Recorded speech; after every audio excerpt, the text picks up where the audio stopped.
In Lockdown, we completely revised our physics system, and we went with the Havok system because of all the features that it provided for us. It allowed us to do lots of environmental effects.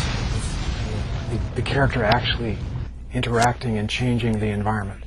So for example, we could put a lot more objects into the world that you can shoot up and knock around.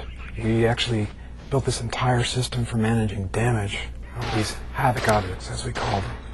So, for example, you can shoot a tin can around and just kind of bounce it around. But we also have pots, where you can shoot them once, and they might roll over and spin and stuff.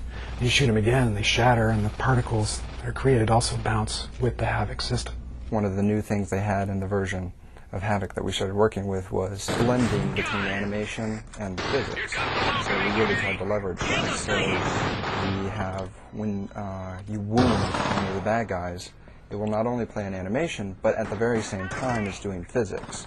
So they may stumble backwards while their upper body is jerked back by the force of the impact.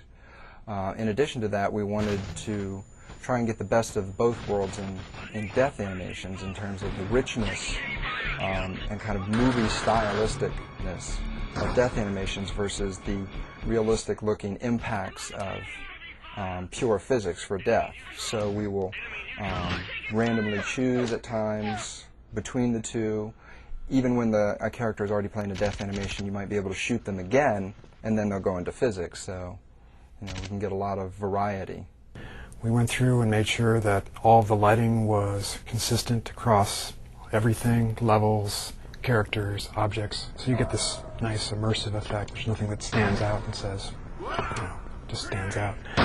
We also added some light beams and some glow effects in there, so the lights stand out and you get this kind of nice soft effect to everything. We added some new lighting techniques, which we're calling overbrightening.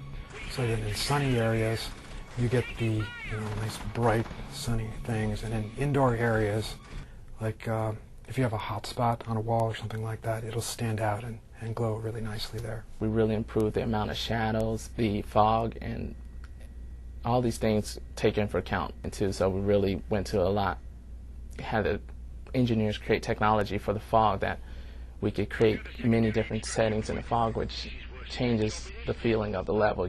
It really can set a really nice mood. You can make a really cold looking night or a really hot looking day. Like in real life, you see shadows on everything in real life, and so we tried to achieve that in the game as well, where you see as many shadows as possible within the technical limitations.